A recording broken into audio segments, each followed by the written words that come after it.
Hello, hello.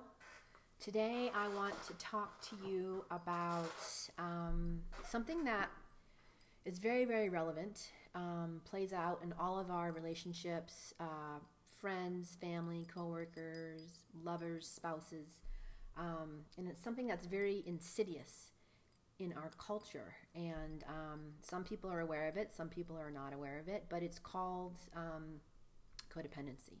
So I'm going to talk to you about codependency. But even more than that, codependency is actually a symptom of something much greater going on in your system. So I really want to talk about the foundation, the roots of codependency, and how that actually breeds these behaviors and these sets of beliefs that get us caught up in these unhealthy relationships and dynamics with other people and ultimately with ourselves, right?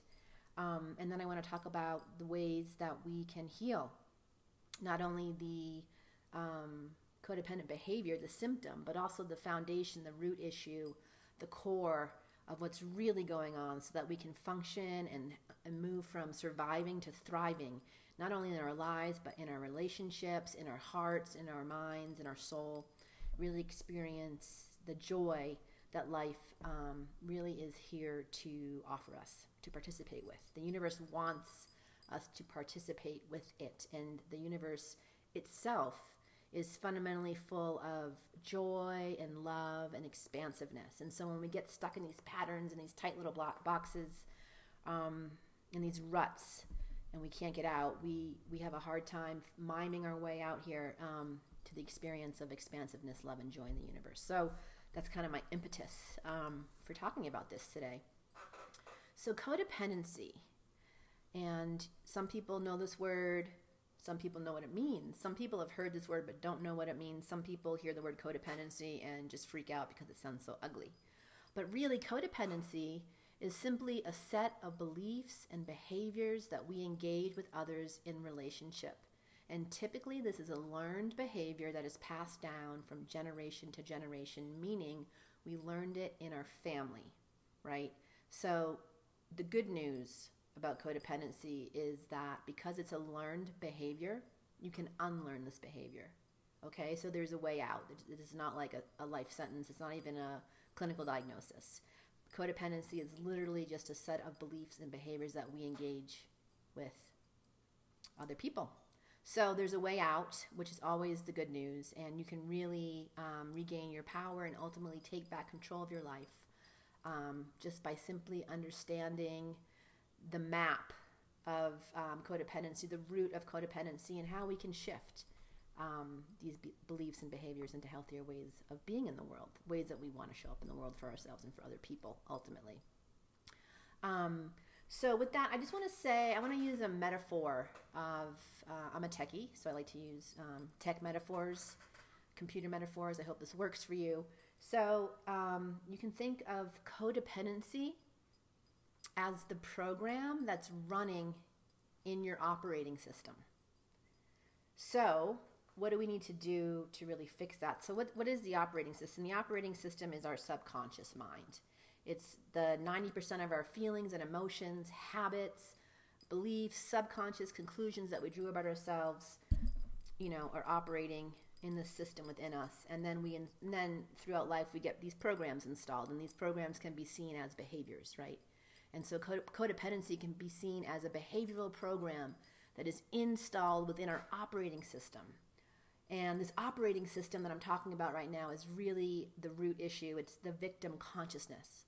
So what I want to talk about is victim consciousness, the drama triangle, otherwise known as the victim triangle, as the foundation of codependency. And the way to heal this is to update the operating system, right? Update, evolve that victim consciousness, and install new programs. Remove the buggy codependency program and install a new program for how you want to show up for yourself and others in the world. So that's really this whole deal today. I've been thinking about this for weeks. So Stephen Cartman really coined this victim triangle back in the 60s. And I find it to be just as relevant today and just as brand new to people today as it was 40 years ago, which I find amazing. So let me talk about the foundation of codependency,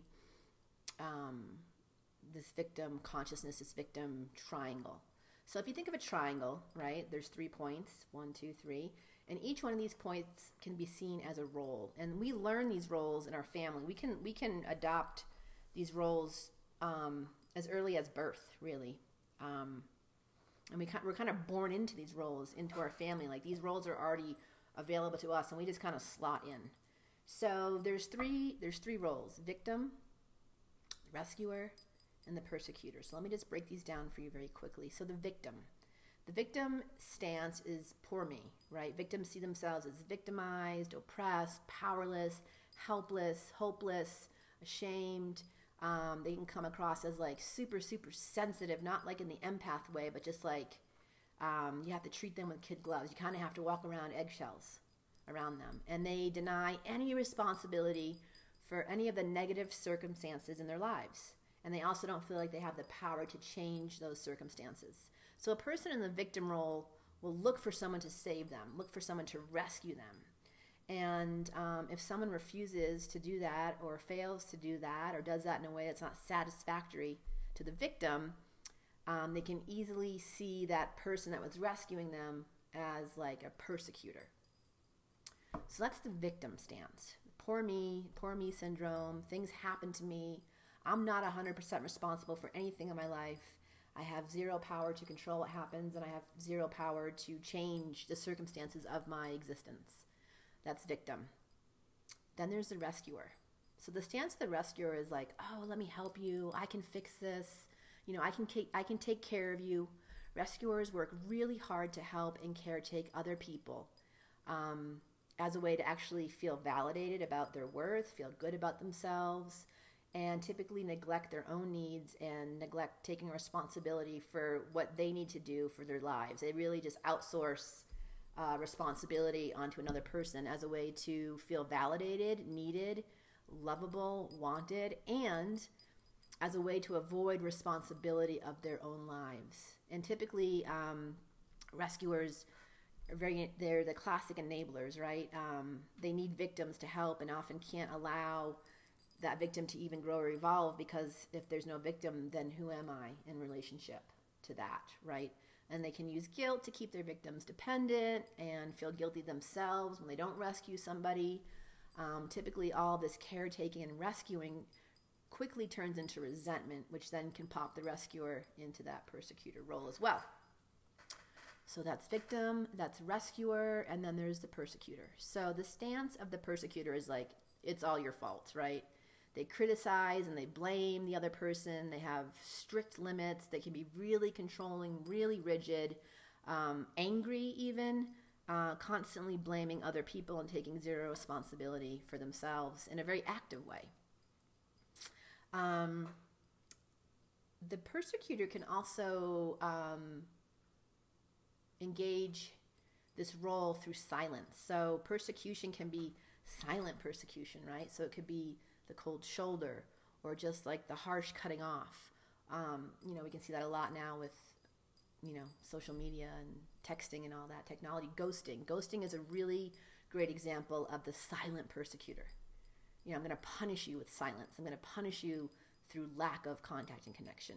Or I'm going to punish you straight up just by yelling at you and blaming you and making you the bad person and not taking any responsibility for myself. So those are really the three roles of the victim triangle: victim, rescuer, and persecutor. So, I just want you to just take a moment, take that all in, and just see if you can breathe into your body and notice, what role did you play in your family? What role did you play in your family? Were you the victim?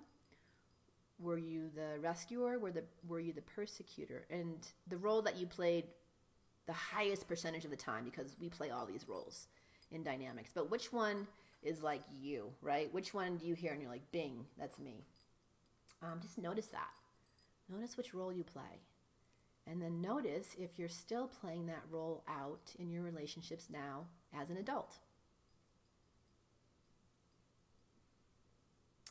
So the thing about this victim triangle is that we actually play all the roles, but there's a main one that we play. But we can play all these roles. We can play all these roles within a minute and a half. In a certain interaction, we can be a victim, and then we can try to rescue somebody, and then we can attack them for, not doing what we want. And we can also do this internally. So there's an external victim triangle I like to talk about and how we engage with other people. But then there's also this internal victim triangle that we do to ourselves, right? So when am I a victim to myself? And when do I try to rescue myself out of that? And then when do I just come in and persecute myself and just, make myself feel even worse than how I already do? So we, be aware of that. This triangle is internal, it's external. It's basically a lens or a map or that we can place over any situation, any dynamic. And we see all these different parts. So how do we get out of this victim triangle? You literally have to just step off.